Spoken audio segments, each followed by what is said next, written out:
Welcome to the Milken Institute. I'm Skip Reimer, Executive Director of Programs and Communications, and welcome to our next forum series. Before we get started with today's program, just a couple scheduling notes on upcoming forums. Our next forum will be Thursday, October 10th, when we'll be joined by successful hedge fund manager and CNBC commentator Karen Feinerman, who will talk about her new book, Feinerman's Rules, Secrets I'd Only Tell My Daughters About Business and Life. Karen has some very strong views on a topic that's drawn a lot of discussion lately about how women can get ahead professionally, be professionally independent, and maintain work-life balance. Again, that is Thursday, October 10.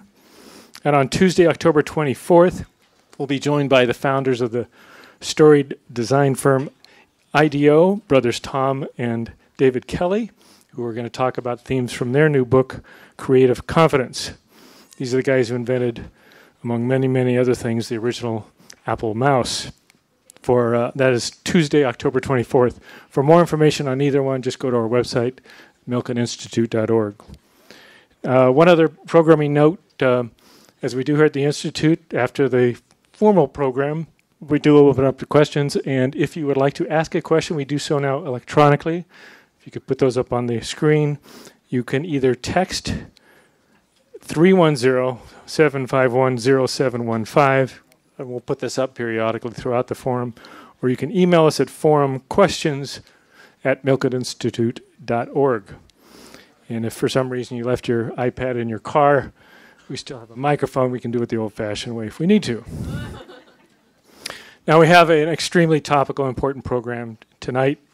I do want to thank two of my colleagues who really are responsible for putting this together, Erin Tannenbaum and Nancy Ozeas. Ladies, if you're in the audience, if you could just raise your hand.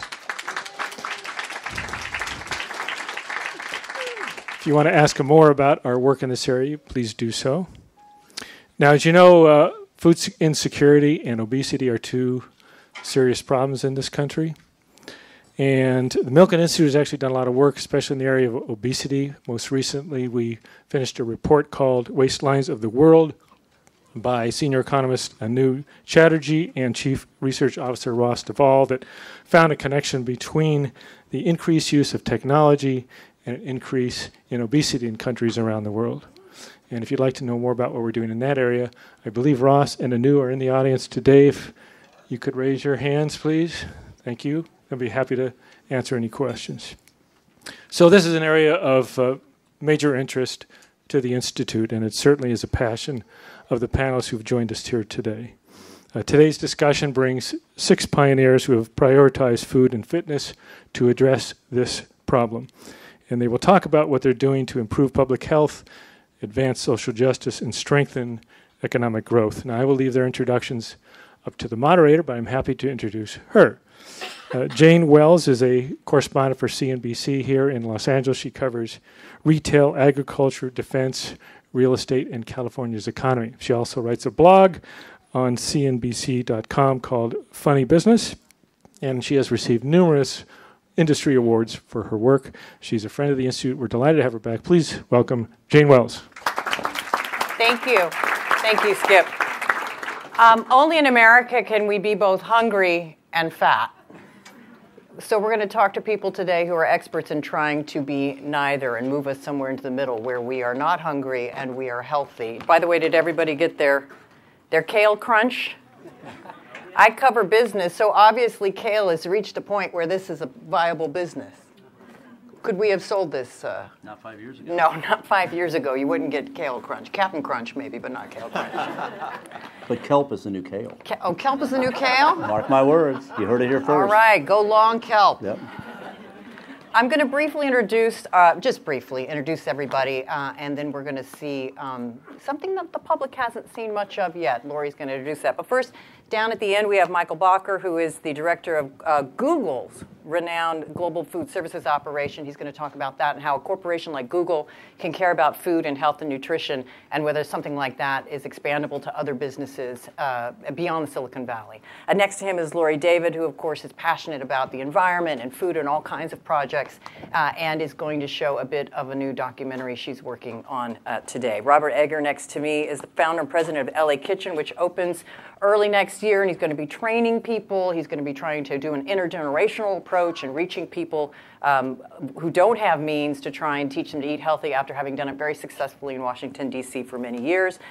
To my left is Nona, the president and executive director of the Whole Kids Foundation, which is a philanthropic part of Whole Foods, and they go out and they're working on child nutrition. To her left is Meyer, who is an environmental health advocate, co-founder of the American Heart Association, teaching gardens, and was just out there in the gardens today and talking about how you get kids interested at the ground level, literally.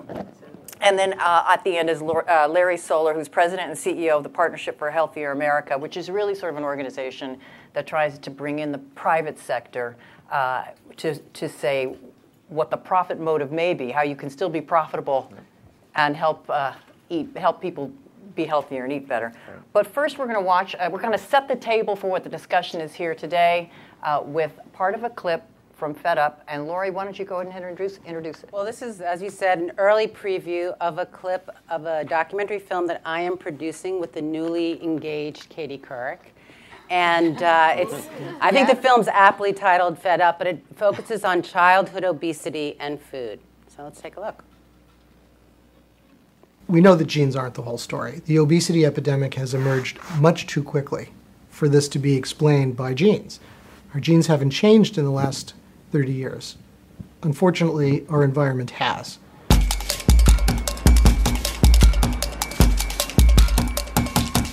There didn't used to be food in as many places as there is today. Gas stations used to sell gas. Now they're all convenience stores. And there's junk food at the checkout everywhere. At toy stores, at drug stores. Go to buy stationery supplies, linens, electronics. Every store these days has junk food at the checkout, right at the eye level of your kids. Cheese curls, fast food joints, 7-Elevens, soda machines. Everywhere we go, there's easily accessible food, and we just can't stop ourselves from eating it. And we've also changed our social norms so that it's socially acceptable to eat any time of day or night. Wow. My sodium levels just went up watching that.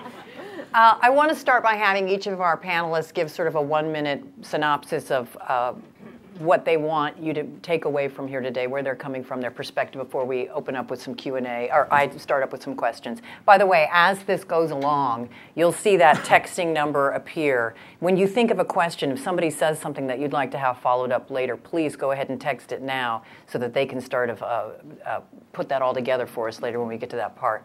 Michael, why don't we start with you? What's the takeaway here today from you? Thanks. I think at the core, it is the vision that we have with Google's global food program.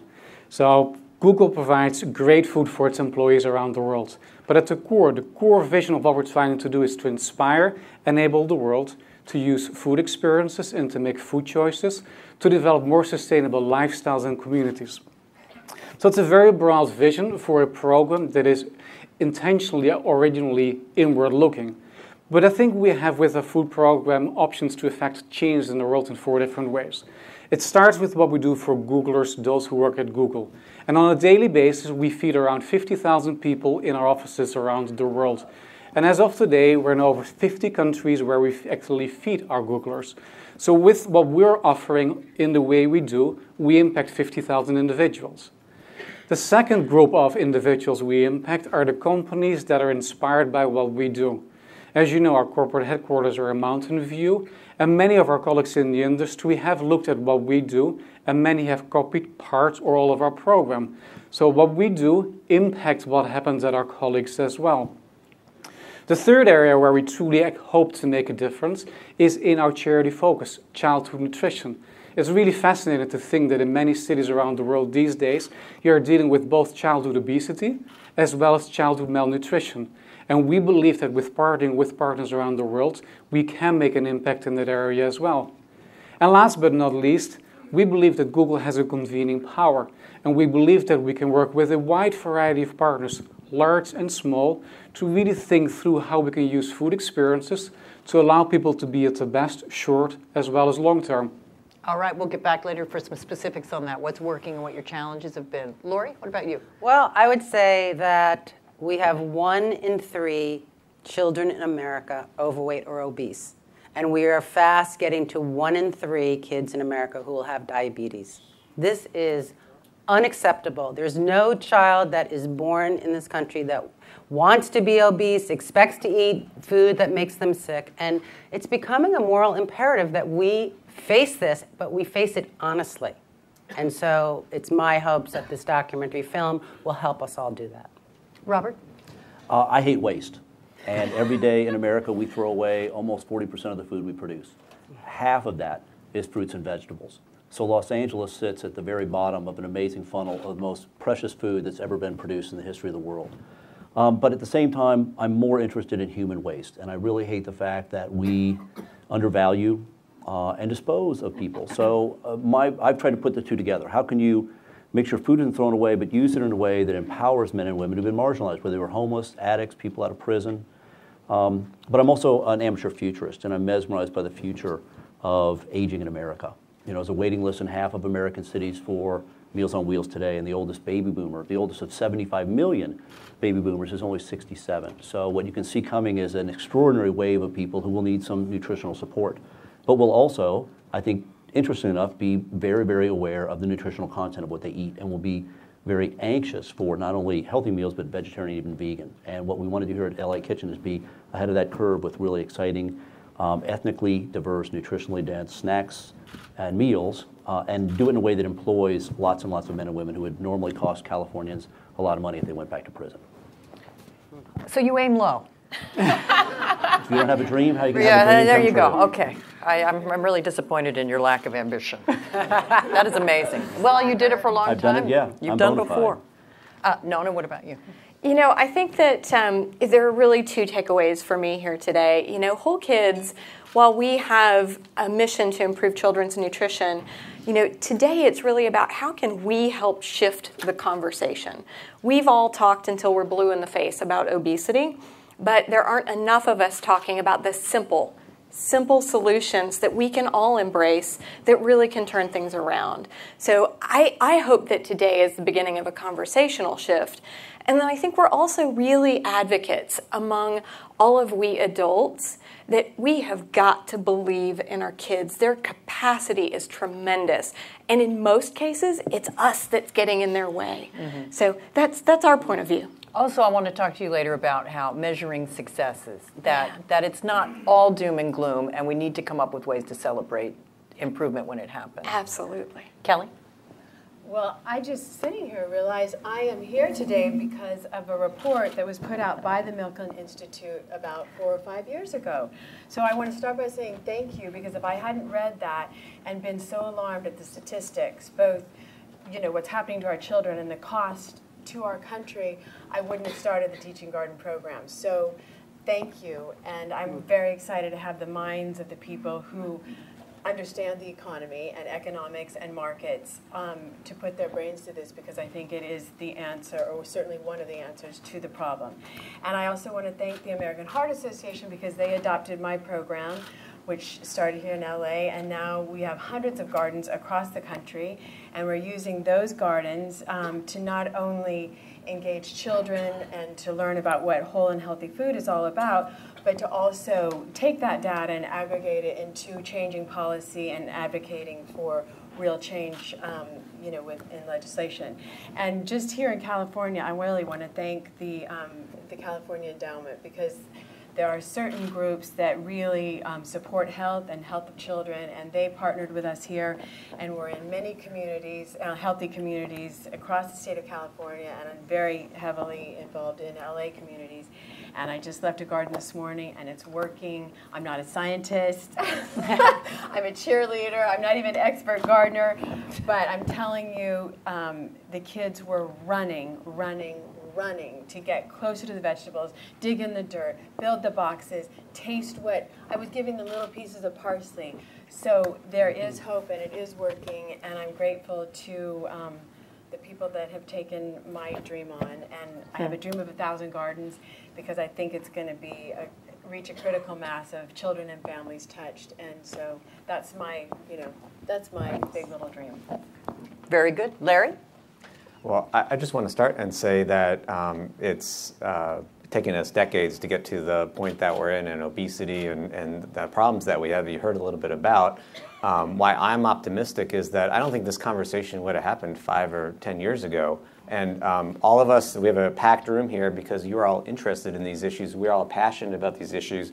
And we're just representing, a few of what is becoming, I think, kind of an army of people who care deeply about this. And so I'm really excited about the future. My organization was founded several years ago at the same time that the First Lady's Let's Move initiative was founded. We're the nonprofit arm of the initiative, work very closely with her and with our bipartisan co-chairs with the purpose of working with the private sector, because the private sector is here. They are delivering and serving food to all of us, but we're trying to make incentives for the private sector to change the food that they sell and make healthier options available for American families, because in too many communities, there are really no options available. So part one is offering options, and part two is encouraging and helping families make great choices for themselves. The second thing that we do is we work with the companies and with the public to make sure that when they make these highly public commitments and they're getting credit for it, we want them to be successful and profitable with that. But at the same time, we want to make sure that the commitments that are made are commitments that are kept. These are not just press releases. So we report publicly on an annual basis on how they're doing on their commitments and the changes that we've made. And in the past 4 years, we have about 60 agreements that we've announced. So we're really excited about it, and we have people coming to see us all the time. So very optimistic.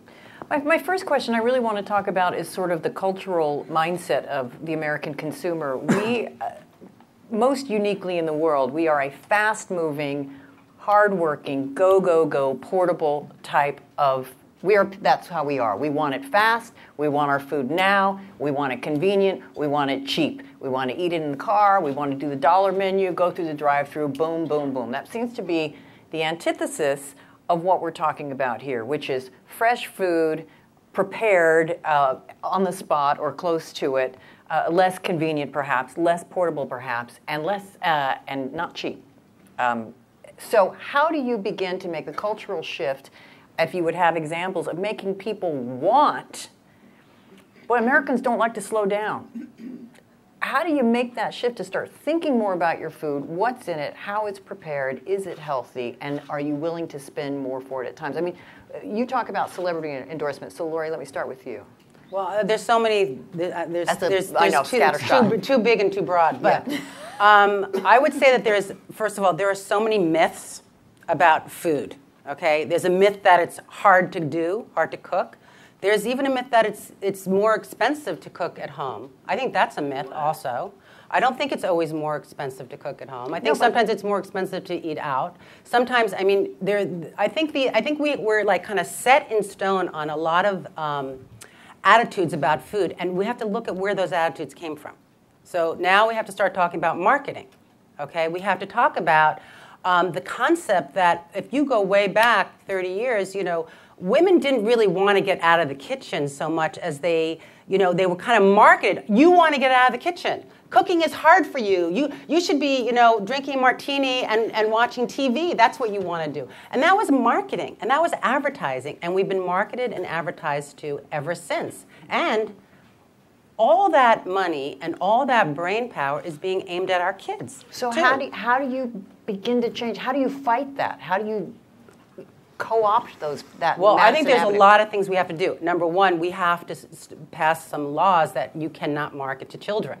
Okay, it's outrageous that kids see something like 8,000 ads a year for the worst food possible and for sodas. And when you have celebrities, you mentioned celebrities like Taylor Swift, who I love, doing Diet Coke commercials now, the average age of her audience are tweens and lower, and that's outrageous. I mean, if Taylor Swift did an ad for Camel cigarettes, the country would be, people would be outraged. Right. But Beyonce, Coca-Cola, Katy Perry's doing soda ads now. And this is like, okay, we're so used to this being marketed to us that we're not outraged by it.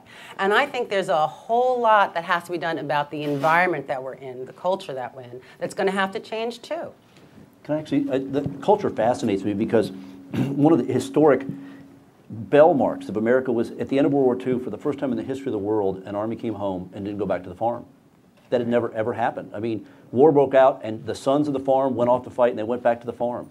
The GI Bill changed that and we left the agriculture. Now, a lot of those young men ran dancing away from the farm. Hallelujah. I don't have to go back. It was all wrapped up in freedom and liberty. And to a certain extent, the frozen meal was also pitched as the idea of now it's women's turn. But science was supposed to liberate us from the drudgery of growing and preparing meals, and we were supposed to have all this space-age time. So, but what's fascinating, though, interestingly enough, is a generation later, you've got their grandkids literally trying to turn and run back to the farm as fast as they can. There's actually a demographic tide in favor of this discussion because I think you have 100 million people under 25 who are becoming much more sophisticated. Hence, you're seeing this explosion of school gardens, I mean, food is a currency for a younger generation. Thank God it's the drugs that my generation, took, or it's food for this generation, but they're really focused on it, and it's an amazing thing to watch. So I think any of us who work in schools, you see it. Absolutely. And I just want to say to that point, I think when you talk about soldiers going away, I think there's also a movement toward veterans coming back. There's a Farmer Veteran Coalition, and they bring veterans back and train them for farming and growing food. And I think I would love to see more support for that, about employment of veterans in the food industry, whether it's growing, whatever. I think that's a really important place to put that man and woman power back into. And we use veterans in our gardens to help build, maintain, and sustain them and employ them, and so I'm really proud of that. And I think it's important. I just think big picture when you talk about farming, I mean, I cover agriculture. Farming in America is corn, wheat, and soybeans. And you go to the middle of the country and you have the biggest obesity problem in America in the middle of the country because the markets are run by corn, soybeans, and wheat. Corn, soybeans, and wheat. People are not, there's not a big market for broccoli. It's a volatile lettuce, that sort of thing. These are volatile short-term crops. And so with the entire stock market, with the commodities that are traded, corn, soybeans, wheat, cotton, rice, which then beef, pork, poultry, because those are the things that the corn is fed. So you have to end up taking on big agriculture, because corn is not the healthiest food in the world. And I don't know if you do that around the edges, where it's the sort of thing where the West Coast and maybe parts of the East Coast and it drifts inward, because we're here in Santa Monica. This is not Des Moines. So how do you take the successes you're finding here and make them mainstream in the middle of the country? Whole Foods, for example, based in Austin. I think, that's a terrific point, and I look at that spectrum a little differently to say, yes, we have to solve this from a policy standpoint, but we cannot wait for that to happen. So those of us who can must do what we can to create the demand shift. So whether it is, putting broccoli in a cup that will fit in a cup holder with some hummus, or educating kids at school in a garden, we have to create the demand at the same time that we're all working on policy. I think there's also, I love to tackle that topic of cost, because you talk about we want it cheap, and I think the way, particularly, those of us in this room, how we look at cheap. Cheap is a choice. We can pay the farmer today or we can pay the doctor later. That's right. And not everybody in America can look at cheap in that way. But those of us who can really start to invest in the education and creating demand. And, we go to the kids because they're easier. It's an easier market, and they, frankly, can change their parents faster than I can. But do you see that happening? We do. I picked up the phone 2 weeks ago and had a mom from Arizona on the phone, and she said, I don't understand. My child came home and asked me for an artichoke. And she said, I was stumped, and I had to ask him, first of all, how did you know what an artichoke is? Because I've never bought one. And then secondly... How do I cook it? Right. But, we were at a beautiful garden in Oakland not probably 3 months ago, and I would say 95% of the adults that attended our events had never seen an artichoke growing, and the kids had them growing in the garden. It's a beautiful plant. It's a beautiful plant. So if you've never grown an artichoke, here's your challenge. Do one thing today. Go and grow an artichoke. Well, you'll need a little bit of land. They're big. They're big bush. I just want to follow up on what... Larry... Please. Just follow up with what Nona was saying, because I think there are a couple of different things that need to happen. So one, we talked about policy change that needs to happen. We're seeing some things happen. We saw school lunch changing, but we know that as the DC guy, things are happening slow in Washington and right now, and so we need to do other things at the same time. I think a second big chunk is just education. And I think that's where we've made a lot of gains over these last number of years, that families are really thinking and talking about these issues like they haven't before, and that's driving a lot of behavior change. And then the third area that I think is really trying to make progress, and it may be incremental at times, but I think it's going to be very valuable with the private sector and trying to help them find win-win solutions here.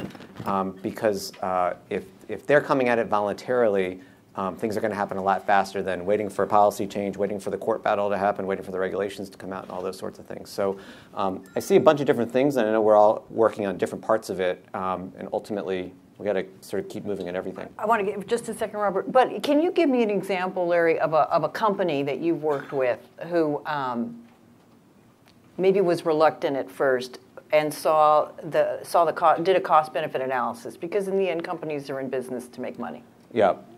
Well, first of all, they're all reluctant at first, has been my impression, because when they come talk to us, they're taking a big risk. We're only going to continue conversations with them if we see something that we believe is meaningful change, which frequently results in some significant changes to main products that they sell. And so what that means is that they're taking a lot of risks. They're signing a contract with us. It's going to be publicly reported if they don't follow through. So there's always a lot of nervousness. I mean, is it someone like a McDonald's or who? Well, it's everything from we've worked deals with the restaurant industry, with Darden restaurants. So Red Lobster and Olive Garden and other parts of that family have agreed to reformulate their kids' menu. So if you take your kid to one of those restaurants now, they're going to have a default side that's going to be a fruit or vegetable, and a default drink that's going to be milk. And families can ask for French fries, can ask for a soda, they can ask for whatever they want, but the default, the easy choice is going to be the default choice. And then they've agreed to, over the next 10 years, reduce the calorie footprint on their overall menu by 20%. So is that alone going to solve the obesity epidemic? No. But I think all those things taken together, working together, will show improvement that we're hopeful for. Can I follow up on that just really quickly? Because to me, this is a cultural point. Years ago, there was no kids' menus. This concept of kids' menus is insane. Kids should be eating what their parents eat, right? But less of it, right? Yeah. So not just do we have to add something to the kids' menu, we have to get rid of kids' menu altogether. And the other point, too, is we're always talking about calories, and we really shouldn't be talking about calories. We should be talking about sugar, because that is the big kahuna in this problem. Mm-hmm. And if you have 600,000 products in a supermarket, 80% of them are filled with sugar. Yep. And hidden sugar, not sugar that, if you're buying cupcakes, you're getting sugar. But you don't know you're getting sugar if you're having spaghetti sauce for dinner, or the bread you're feeding your kids, or even juice, right? People think, I would never give my kids soda, but here's juice. And juice it's sugar water. So there's a whole, and when you talk about education, you're so right. We have to really start tackling this thing in a very honest and truthful way if we're going to solve the problem. But you're going after corn again, high fructose corn syrup. I mean, no, it's like the tobacco of this conversation, which you can't go out. You were chomping at the bit. What did you? I'm always chomping at the bit. Yeah. Okay. But policy is a fascinating thing because we think it's laws, but actually. Federal reimbursement drives food in America. I mean, it's schools, it's Meals on Wheels. And that's one of the reasons I'm interested is, the reimbursement for Meals on Wheels or a senior meal is almost $6, wow. Which is immense. So, I mean, the connection between locally grown food and senior nutrition can really be a powerful incentive to get a lot of small farmers going again. And I'm very interested, for example, is could we at the LA Kitchen buy food that's grown by school gardens and give the kids a connection? The food you're growing is going to nourish a senior, and then you can actually become young philanthropists or grow another crop. But the hardest thing, I think anybody in our business realizes that we pitch enlightened self-interest. I see Paula Daniels is here from the Food Policy Council, who has done such tremendous work here in town. But I was the chair of the Mayor's Commission in D.C., and we were trying to do a quarter more per day per student per meal. And we did all these studies saying over the next 10 years it'll drop this, and healthcare costs. What do you mean, a quarter more? 25 cents more, okay. Today. But the idea was this: if we do something smart today, something really smart will happen in the future. But enlightened self-interest is the hardest pitch to make. It's counterintuitive. You think, because I think for many of us it's also an economic issue. This is going to really hurt our country economically. Mm-hmm. When you have people who aren't productive at work, or who are sick and the healthcare cost of this. This is a profound issue for our country's economic vitality. I learned at the Milken Institute from the report, like they say, they quote the 150 billion or whatever, but in truth, with presenteeism and absenteeism and just the vitality of America, in addition to beyond obesity and diabetes and heart disease and hypertension, right on down the line, $1 trillion a year to our costs and our productivity in this country. But easily flipped. I mean, easily flipped. If it were easily flipped, it would flip. It's not easily flipped. Well, again, we're going against a big tide. I mean, I think everyone talks about the fact that, from the Mad Men generation on, we've been raised to consume. I mean, our goal is that we're supposed to go out and buy a bunch of stuff every day. Well, and if you're a working mother. True that. Let me ask you a question about, when you talk about the food that's thrown away, are there any, what's the laws of, I don't know how this works at a grocery store, in the produce department, because produce is has such high cost. Produce costs a lot. Right. Do they have to throw it away? No. Can you take it? Yeah. And in fact, what the funny thing about Americans is we won't eat a piece of fruit or vegetables unless it's perfect. Ergo, which is why we throw away such an inordinate amount. Now, carrot industry has gotten very smart, hence baby carrots, carrot juice, and that kind of stuff. And there's a lot of sugar in carrot juice, but that's another discussion. But actually, there's just so you know, there's always been this urban myth that it's illegal. The health department won't let you get food. But actually, God bless America, I was at the White House when Bill Clinton signed the Food Donor Act of Bill Emerson Act in 1996, which in effect shields any donor from liability who gives in good faith. So what you have is a huge amount of food thrown away every day, more than enough to feed just about everybody who's hungry in America. How long do they hold on to lettuce? Do you know? I don't even know. No, I mean, in a grocery store, the lettuce that's out there, when do they throw that away? I don't know. It varies, but again, you got to go back to that cosmetic. Cosmetic is the driver of food. We want perfect food. So anything that isn't perfect, or frankly, if you think about in LA, you not only have the food coming in from the Central Valley, but you have all of the produce companies within. You have the port. I mean, if stuff is overripe, underripe, cosmetically, geometrically irregular, it gets thrown away. Mm-hmm. So it's a bonanza for somebody like me who's coming along saying, look, I'll either give you a tax deduction and take it from you, or we'll actually buy it 5 cents on the dollar, which allows us to do the kind of business we want to do to be able to employ graduates of the training program. But I won't go too far into that. One of my other questions is, everything you do may be great, but the palate a child has at home will be different than the palate. So when the child comes to school and has food from the garden or healthy food with low salt, low sugar, it is inedible. It is tasteless to them. How do you go about? No. What do you mean if you're at home having mac and cheese and juice. Well, first of all, it takes a child 10 to 12 times, maybe 14 times of tasting something to decide that, for the palate to say they like it, right? It's like riding a bicycle. How many times were you put on that bike and you fell, right? Over and over and over again. And we have to do the same thing when we're teaching kids. We have to teach them how to eat, right? But I think part of the problem is parents give up like that now. Yeah. They give up quickly. And also, they're eating food that is over-palatable. Right? Exactly. That's salt, what I mean. sugar, fat, and the combination. And Michael Moss has an amazing book about this. And the chemistry, the way processed food is chemically created purposely to, by the way, not too strong a word, addict you.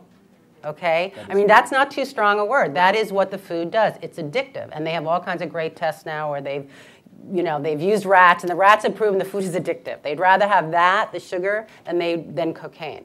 So, children are immediately, they're eating this stuff, which is super palatable, and they're not being given taste over and over and over again by the parents. And I think that's a big part of the problem. Yes, I think that is a big part. But I think it is somewhat easily resolvable, because I think the first question is, why do parents not eat at home anyway in the way they did prior?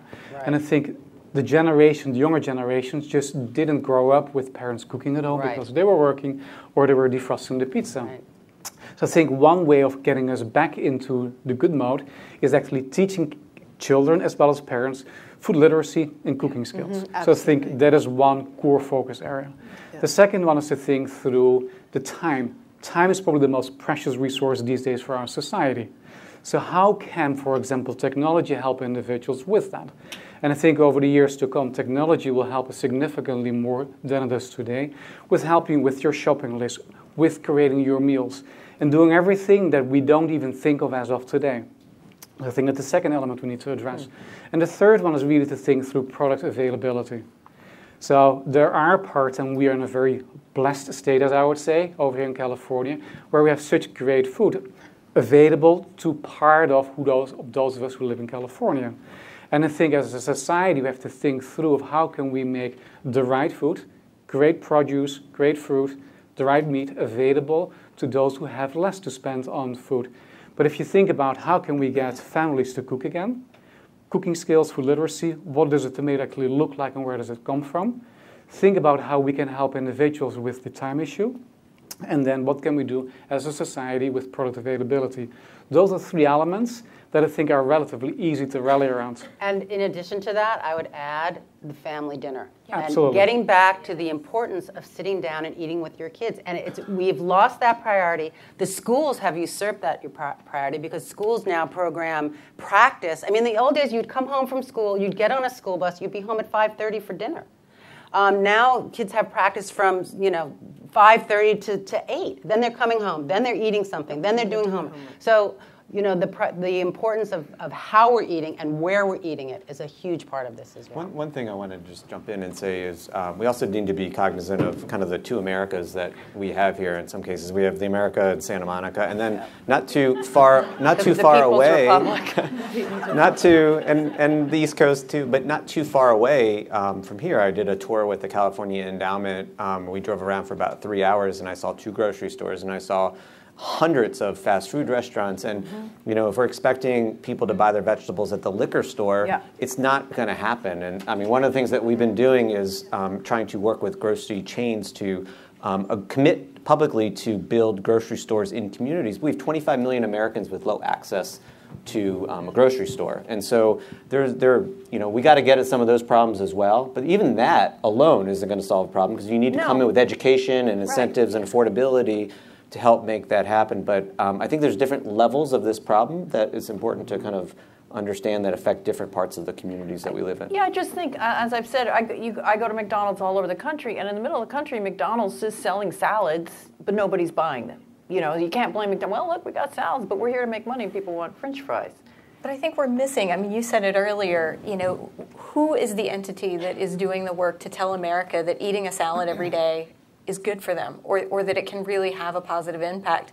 I mean, we ran that message out early this year. We said, America, eat a salad every day. It's something simple that we can all do, whether it's a salad from McDonald's, whether it's a salad you make out of the garden in your backyard, or anything in between. It is a simple solution that we can all tackle. And maybe you don't do it all 7 days of the week. Maybe you get 3 when you've only had, 1 or 2 in the past. I like that, a salad a day. A salad a day. Adds It's a year to your life. Idea. But Jane, exactly. and is it really a fair choice, and if you really think about it, to put the salad up against the French fries, which has the chemically salt, fat, sugar combo that we know affects the dopamine in your brain and has been marketed to your kids, and they've seen that marketed with that clown, and it's super happy and it's fun. Yeah, so but when they you taste say, so good. but I just want to, I really think we have to start, we have to take the veil off of this stuff and really look at this honestly. It's because they do this with school lunches too, where they said, oh, well, we put some healthy food in school lunches, the kids hated it, or they didn't choose it. Well, why would they choose it if the hamburger with the cheese dripping down is sitting right next to it in the French fries? That is not choice, I don't think. Actually, we did school food, probably one of the most interesting experiences. We did 6,000 locally sourced cook from scratch meals a day, cooked by felons, by the way, not served, but cooked by, in D.C. Well, I mean, honestly, I would have done that, but obviously there's rules that prohibit that. But the point is, we did it and pretty much defied this canard, this straw man that kids won't eat it. They actually did. And in fact, you include kids in the process. That's a big part of it. That's a big part of it. But another thing that fascinates me is just school cafeterias in general. I mean, even though many of them have been kind of decommissioned, there's 60,000 school cafeterias. And this idea of after-school cooking programs, intergenerational after-school gardens, the face of hunger is not off. We talk about childhood hunger, but it's really a single mom. And she, as they say in the South, mom just forgot to eat that night because she wanted to make sure the kids ate.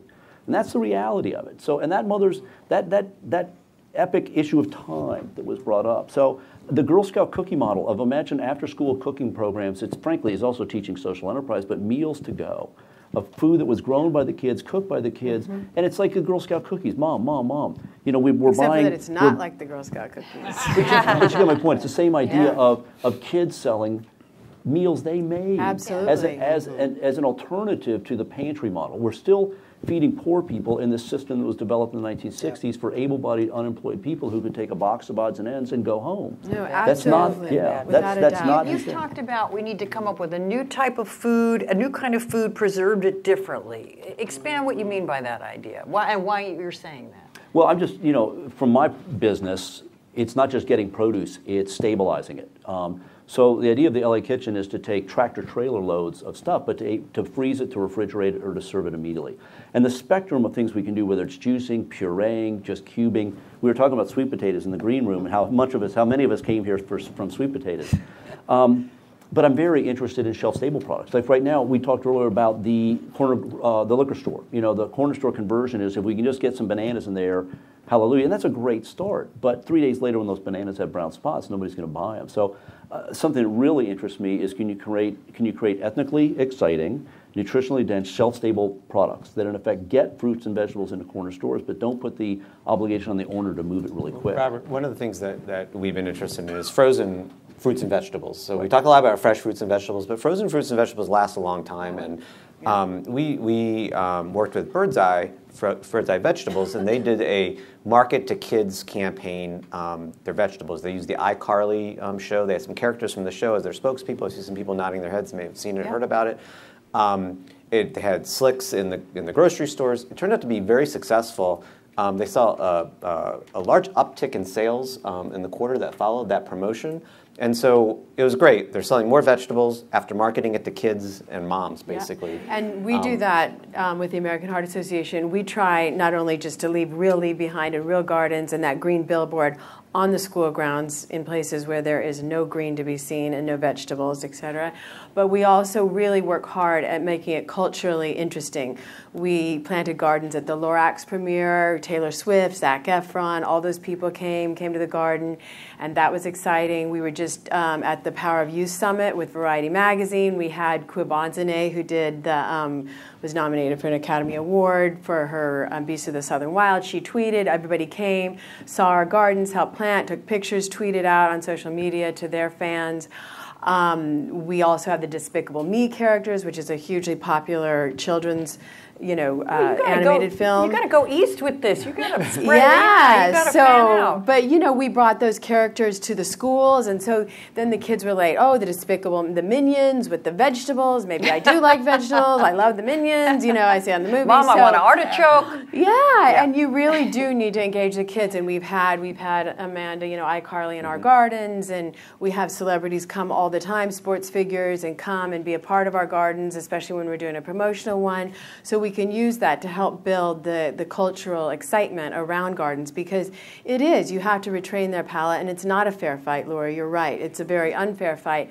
But when you see those kids, and you have to stay positive about this because it's really overwhelming and very depressing, when you look at what you're up against. But those kids are interested and they are engaged. And if you give them that opportunity, like what we do in the schools, they want to eat that food, and they want to go home and ask their parents to eat that food with them, and we teach them how to cook. We have Heart Healthy, Cooking with Heart, so we follow it up with programs that invite the family in to teach, with the food that they grow. We did a great thing in the summers where you do business plans around them for the older kids in the high schools, where you teach them business plans around food and farmers markets. So there you go. You need to engage them, and every little bit counts. There's many garden programs. There's many things across the country, and we need to bring them under one umbrella and build that force and stem that tide against these people that they have all the money, all the science, the chemical engineering But they're Americans too. I mean, they're consumers too. I mean, they also eat. So somehow I think they have to be brought in from their own self-interest into the discussion. I wanted to ask you about Google, because I think one way to target the parents is to have food education in the workplace. Mm-hmm. And what have been the challenges you've had to overcome there? What would you say is also then your greatest successes there? I'll give you two great examples, or at least two examples, of what we're doing at Google. So the first one from children's perspective. Google offers childcare services as well to some of our employees or the kids of our employees in Mountain View. So we feed on a daily basis 500 really small kids that can be from 6 weeks all the way, I think, to the age of 5. And those kids probably eat really, really well. And through them, we actually influence their parents because they eat stuff their parents never have eaten or thought of before. So one way to influence parents actually through the children. So that would be one. But the other one is to really think through what we've done with our food program so far. So in the first 14 years of our existence, because Google is still a very young organization, believe it or not, we spent all our passion and attention on providing great food at work. And we were probably relatively successful with that. But truly is we gave a person a fish and we fed them for a day. But the moment they subsequently left Google, either at night or over the weekend, they were on their own. So we're evolving our thinking from, instead of just feeding them with a fish for a day, is figuring out how can we teach them how to fish. Because we can provide them with life skills so they can make great decisions at work, at home, and in the community. And we're doing different things for that. So one of the things we're thinking through and actually piloting are teaching kitchens. So actually providing teaching kitchens at work where, to start with the Googlers and later on their families, can actually have hands-on training, seeing the food, feeling it, touching it, cooking it, and seeing actually how simple it is to produce a great meal at home as well. So our focus is shifting from just providing great stuff at work to really providing Googlers with the life skills to make better decisions in the different situations they're going to be faced with. How much pushback have you gotten? I mean, these guys and women, they write code. They were used to eating, little trays put under the door for a long time, working 24 hours. I think the most amazing learning we've had is that it depends on the messaging. I think one of the biggest risks we have is to talk about food from a health perspective, is that we should eat more vegetables because it's healthy for you. So many people couldn't really care about that message because it's about food is a social glue. People love to eat food because it's core to what we do. So just telling me I need to eat more vegetables or I cannot eat something else doesn't resonate with a large part of the population. So you need to turn the message around. So instead of just focusing about you should eat more vegetables, try to promote vegetable as the most delicious, sexiest dish you can have. So that is one. And then actually, sometimes you don't have to talk about food, but talk about the things you can do with food. It is a great way to bring people together. So talk about engineers. Providing engineers with the skills to cook a great meal that they subsequently can use to impress their girlfriends. Excellent. It's all in branding. Yeah. It's all in marketing. Jane, you talk about, that conundrum of cheap, fast, and good. And, we're doing, much the same, but with teachers. And we talk about kids, and I'll be unapologetic. Kids will eat anything if you engage them. With teachers, we have to be a little sneaky, right? Because they're adults, they're more jaded. But, as we are trying to influence what schools are feeding our kids, the number one barrier we get from any school is budget. We don't have money to feed kids better food. So we go to the heart of what is eating up their budget, and it's healthcare costs for their teachers. So, we took this same philosophy and said, okay, if we, with what we know, can educate teachers and excite teachers about making better food choices, first of all, they're better role models for our kids. They spend 7 hours a day, sometimes 10, with our kids. But who deserves more energy than our teachers?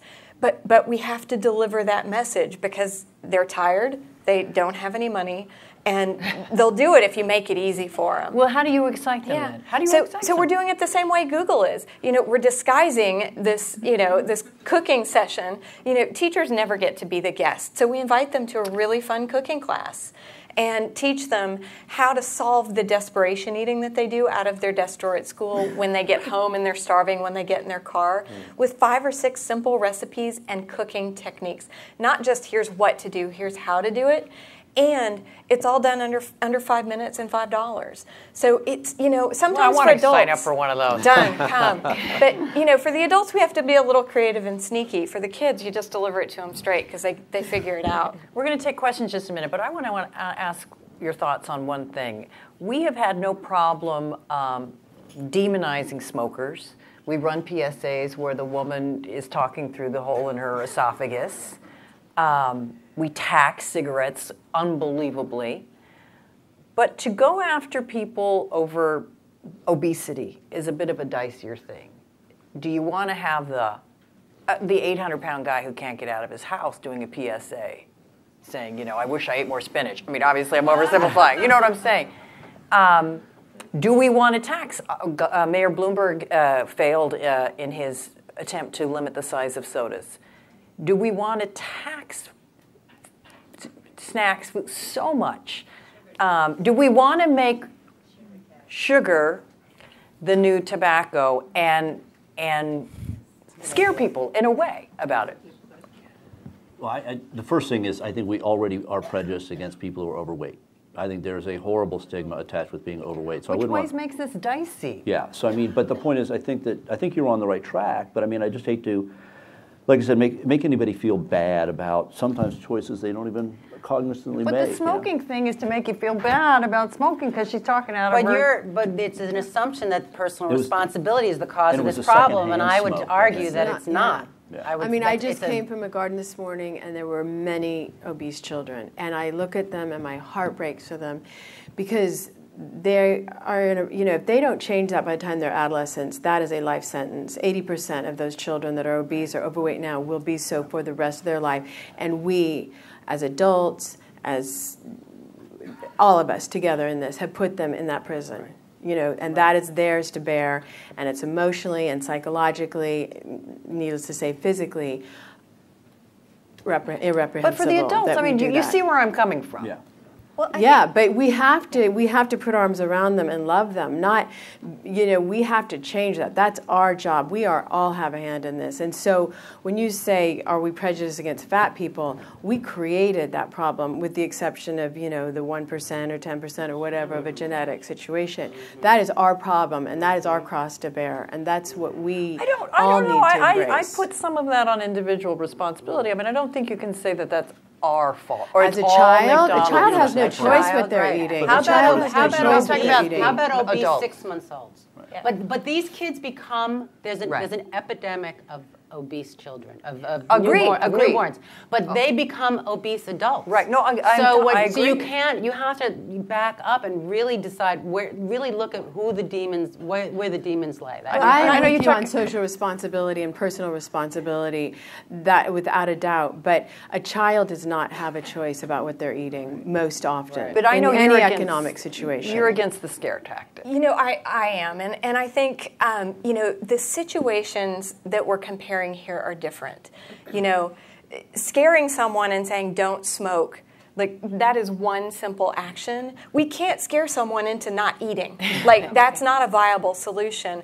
The solutions are so much more complex that I think that's where it calls upon us to present, you know, the small, simple solutions that we can all take on.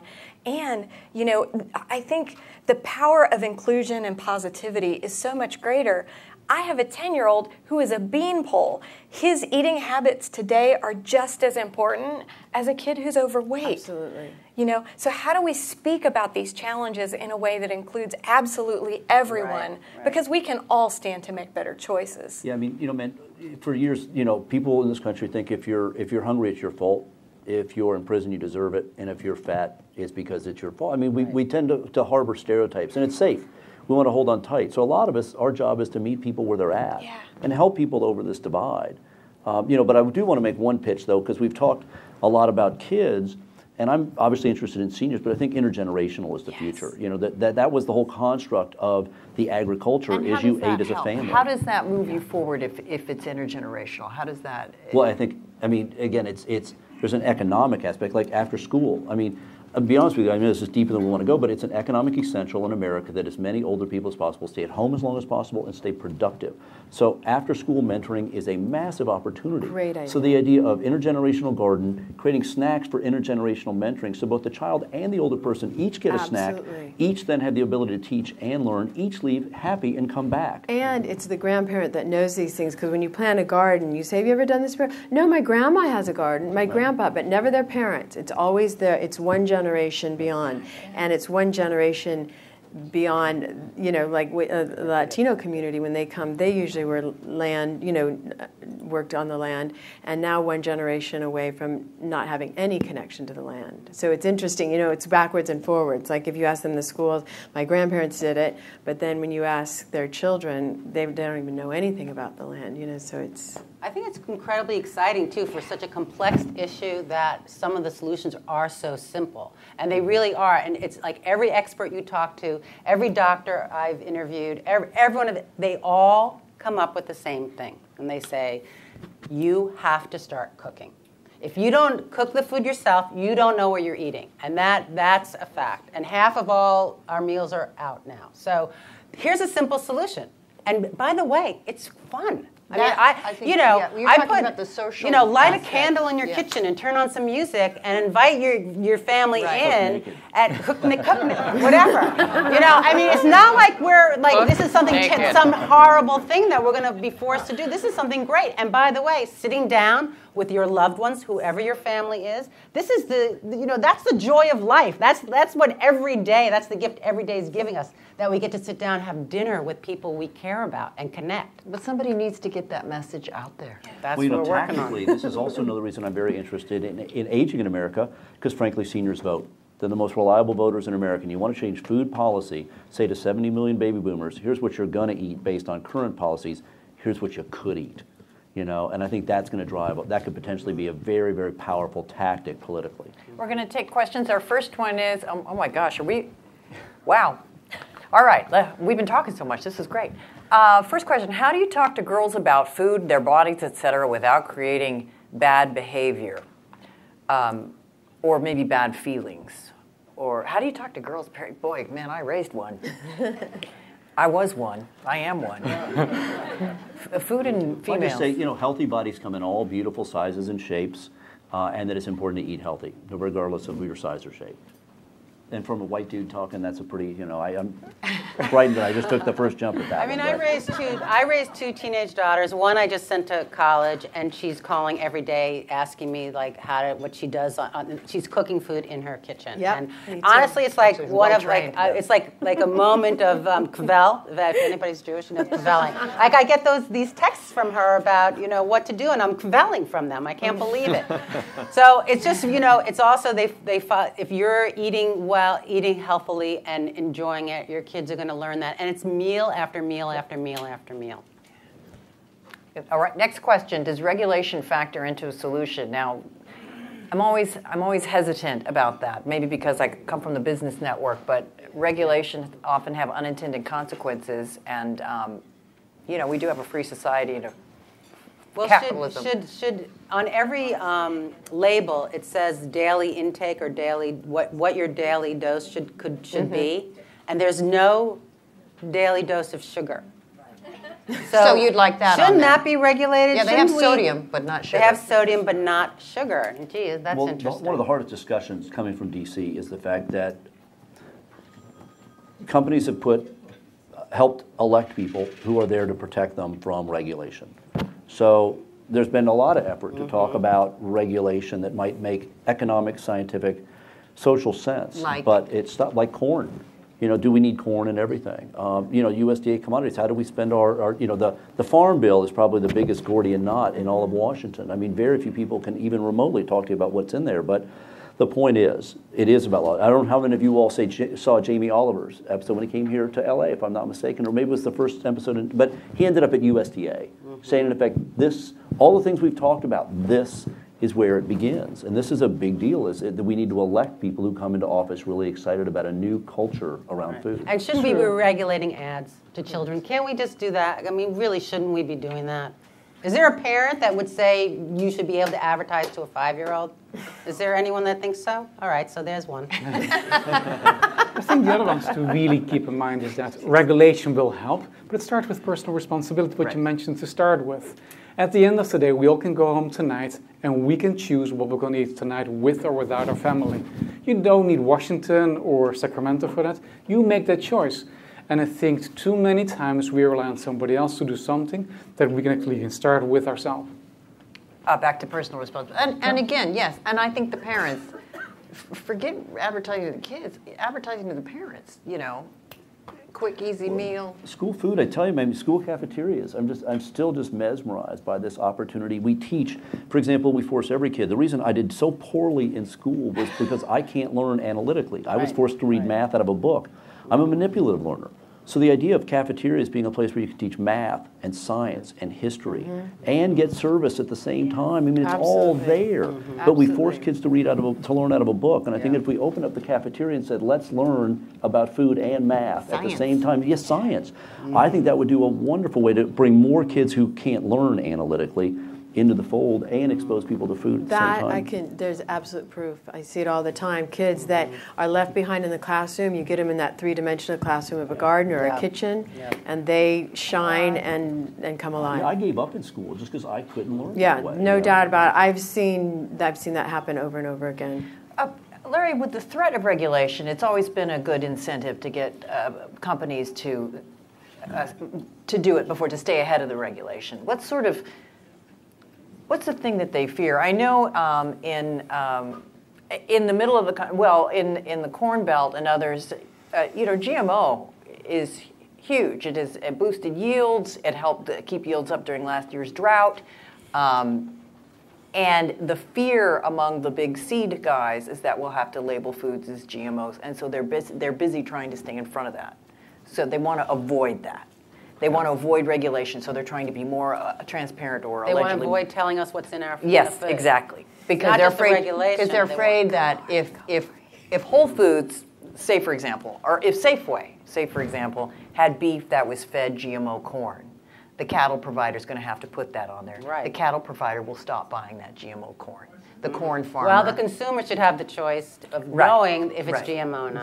But you can see why the profit. We're going. It all comes down to corn. Yeah. Well, right now there's 5 big factories out in Vernon that produce pink slime meat that were rolling and literally in 4 weeks they were out of business when the public learned about that. But my question is then, the companies you deal with, how much does the threat of regulation bring about the action necessary? I think there's a lot of pressure on those guys on threat of regulation. I think they worry a lot about it. I think whether or not it's going to happen or not, they're a very powerful lobby in Washington, but still they're very concerned about it. I do think that does open up some opportunities for us to drive some behavior and get some things done. I think what I try to make sure is that I don't want the work that they do with me to be something that they get away with without having to deal with regulations.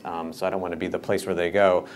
That's why we are so careful to work with them on what we think is really meaningful change and not be the kind of second-class sort of thing. But I do think that creates an environment where people are even more eager and willing to listen and talk. What do you think is the greatest challenge you face in trying to bridge the gap between what everybody here is talking about and what these companies are trying to do to be profitable? Here's my thing, and I'm not a company guy. I came out of the nonprofit community before I took this job. I was in the diabetes community for 13 years, so I get all the stuff that we're talking about. I think most of the companies want to do better. They want to serve healthier food, and they want to be successful with it. So what we try to do is we try to help them see a path by which they can be more successful, more profitable by serving healthier options and healthier alternatives and changing the things that they do. And sort of bringing this momentum that we have around this issue together is beginning to drive that, probably not as fast as any of us would like, but it's certainly happening. And I think in combination with sort of what's going on in policy regulation, better education, the fact that all of us are interested in this, I think that's a way that we can get some things done. And when Walmart announced with us that they were going to reformulate all the packaged food that they sell to reduce sugar, sodium, trans fats. So they were going to reduce the prices of their better for you versions to be the same as their sort of whole wheat pasta to be the same price as white pasta.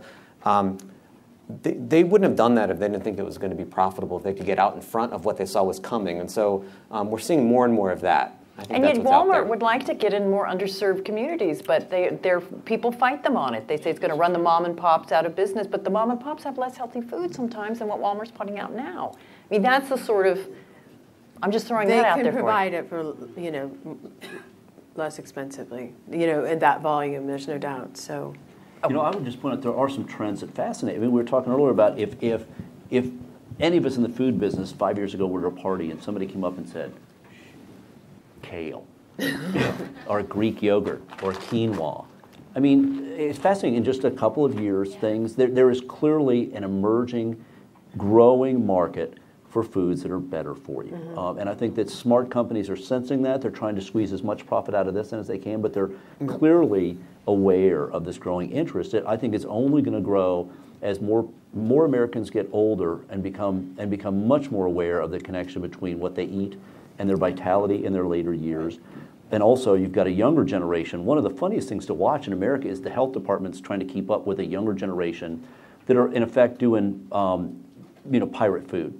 It's the raw milkers in Venice Beach. It's people who have no interest at all in what the health department is going to do because it's just bootleg.